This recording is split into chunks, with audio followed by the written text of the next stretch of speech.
ଆଜି ବନେଇବା ବନ୍ଧାକୋବି ଆଉ ଗୋଗୁଆ ଶୁଖୁଆ ତରକାରୀ। ତ ମୋର ବହୁତ ଫେଭରାଇଟ୍। ତ ମୁଁ ପ୍ରଥମେ ବନ୍ଧାକୋବିକୁ କଟାକଟି କରି ନେଉଛି। ଆଉ ଯେହେତୁ ବର୍ତ୍ତମାନ ଶୀତ ସିଜନ୍ ଆସିଲାଣି, ଆଉ କୋବି ତ ବର୍ତ୍ତମାନ ଘରେ ଘରେ ପରିଚିତ, ଆଉ ମାର୍କେଟରେ ବି ରାଜା ବର୍ତ୍ତମାନ କୋବି।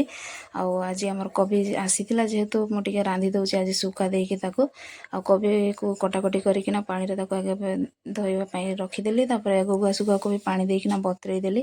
ତାପରେ କୋବିକୁ ଧୋଇକିନା ଟିକେ ତାକୁ ସିଝେଇ ଦେବି, କାହିଁକିନା କୋବିରେ ଯେଉଁ ପାଣି ବାହାରିବ ତାକୁ ସିଝେଇକିନା ପାଣିଟାକୁ ଆଗେ ମରେଇ ଦେବି। ତାପରେ କୋବି ସିଝୁ ଏପଟେ ଅଦା ରସୁଣ ଟିକେ ଛେଚିକିନା ମୁଁ ରେଡ଼ି କରିଦେଉଛି। ଗୋଗୁଆ ଶୁଖୁଆ ଧୋଇକି ରେଡ଼ି କରିଦେଉଛି। କୋବି ଏପଟେ ଦେଖନ୍ତୁ ମୋର ସିଝିକି ରେଡ଼ି ହେଇଗଲାଣି। ତାପରେ ମୁଁ ତରକାରୀ ବନେଇବା ପ୍ରୋସେସ୍ରେ ଲାଗି ପଡ଼ିଲି। ତ ମୋର ବହୁତ ହି ପସନ୍ଦ କୋବି ସାଙ୍ଗରେ ଯଦି ଟିକେ ଶୁଖୁଆ ପଡ଼ିଯିବ ତ ବହୁତ ହି ଟେଷ୍ଟି ଲାଗେ। ଯଦି ଆପଣମାନେ କେବେ ଟ୍ରାଏ କରିନାହାନ୍ତି ନିହାତି ଭାବରେ ଟ୍ରାଏ କରିବେ, ବହୁତ ହି ଟେଷ୍ଟି ଲାଗେ। ସେ ଗୋଗୁଆ ଶୁଖୁଆ ବୋଲି ନୁହେଁ, ଯେକୌଣସି ଶୁଖୁଆ ବି ଆପଣ ଯଦି ମିଶାଇକି କୋବି ସହିତ ରାନ୍ଧିକି ଖାଇବେ ବହୁତ ହି ଟେଷ୍ଟି ଲାଗିଥାଏ। ପ୍ରାୟତଃ ଆମର ଆଦିବାସୀ ଘରମାନଙ୍କରେ ଆମର ତ ପ୍ରାୟତଃ ଶୁଖୁଆ କୋବି ଶୀତ ସିଜନରେ ଆସିଲା ମାନେ ହିଁ ଆମର ଟିକେ ଶୁଖୁଆ ପଡ଼େ, ନହେଲେ ଫୁଲକୋବି ସାଙ୍ଗରେ ମାଛ ବି ରୋଷେଇ ହୁଏ। ତରକାରୀ ଏପଟେ ଦେଖନ୍ତୁ ମୋର ରେଡ଼ି ହେଇଗଲା, କେତେ ଟେଷ୍ଟି। ତାପରେ ରାତିର ମୋର ଶୁଖିଲା ଭାତ ଥିଲା, ମୁଁ ନେଇ ଆସିଲି ଖାଇବା ପାଇଁ। ତ ରେସିପିଟି କେମିତି ଲାଗିଲା କମେଣ୍ଟ କରିକି ଜଣାଇବେ। ରହିଲି।